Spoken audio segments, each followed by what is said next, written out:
सोलापूर जिल्ह्यात विशेष करून पंढरपूर तालुक्यात कोण कुठल्या पक्षात प्रवेश करते याच्याशी आम्हाला काही देणं घेणं नाही।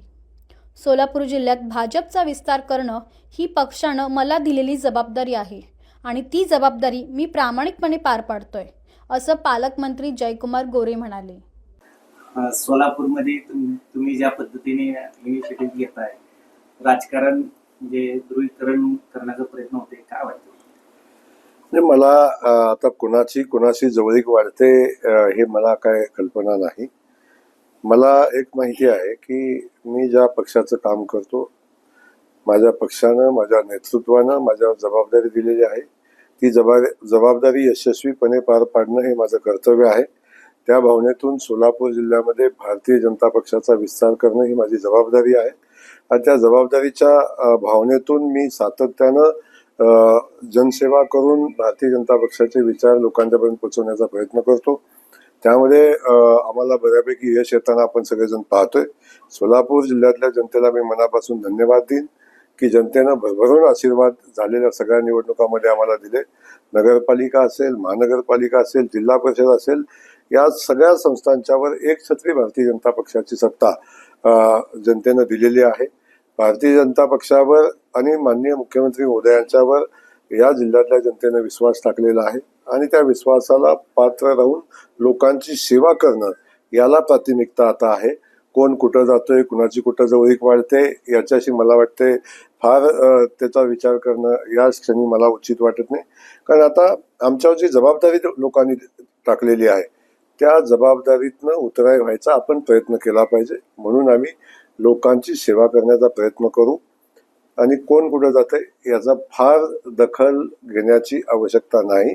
खास करून पंढरपूर शहरामधले आपण बघत असू की या पंढरपूर शहराचा चेहरामोहरा बदलावा, इथल्या पायाभूत व्यवस्थेवर येणारा ताण आहे, भाविकांची वारकऱ्यांची वाढणारी संख्या लक्षात घेऊन आलेल्या सगळ्या भाविकांना वारकऱ्यांना चांगल्या सुविधा मिळाव्यात, विठुरायाचं मनोभावे दर्शन घेता यावं, या सगळ्या गोष्टीचा विचार करून पंढरपूर नगरीचा विकास करण्याचा संकल्प माननीय मुख्यमंत्री महोदयांनी केलेला आहे आणि आपण पाहतोय हजारो कोटी रुपये खर्च करून हा कॉरिडॉर उभा करण्याचं काम आता अंतिम मान्यतेचं काम आता अंतिम टप्प्यात आहे। प्रत्यक्षात त्याला कामाला सुरुवात होईल आणि ही विठुरायाची नगरी एक विकसित नगरी म्हणून आपल्या सगळ्यांच्या समोर येईल की जिथल्या प्रत्येक वारकऱ्याला आणि इथल्या प्रत्येक नागरिकाला, विठुरायाच्या प्रत्येक भक्ताला अभिमान वाटेल अशा पद्धतीचं पंढरपूर बनवण्याचं जे स्वप्न माननीय मुख्यमंत्री महोदयांनी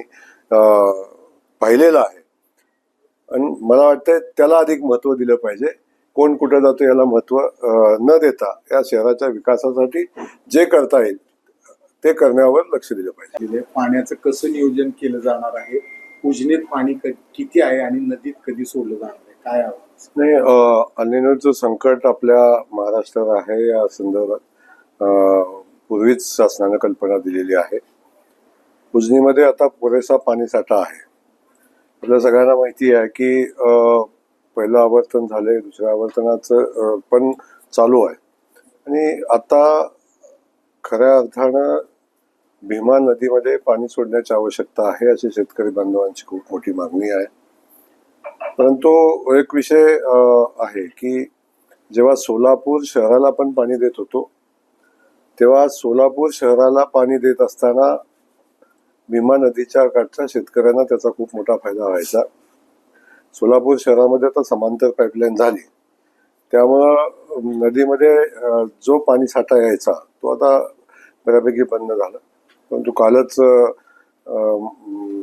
कालवा समितीची बैठक झाली आणि त्या बैठकीमध्ये आम्ही निर्णय घेतला की येणाऱ्या 1-2 दिवसामध्ये भीमा नदीमध्ये एक आवर्तन सोडण्याचा निर्णय घेतलेला आहे।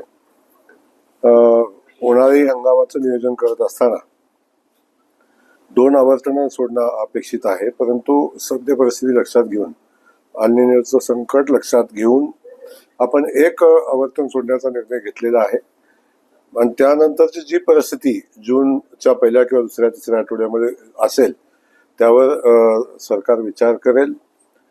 पिण्याचा पुरेसा पाणी साठा असला पाहिजे हे सगळ्यात महत्त्वाचा विषय आहे। त्या अनुषंगानं विचार केला जाईल आणि तो साठा मुबलक पिण्याचा पाण्याचा साठा ठेवून जर पाणी शिल्लक राहत असेल तर मग दुसरं आवर्तन सोडण्यासंदर्भातला निर्णय शासन स्तरावरून घेतला जाईल.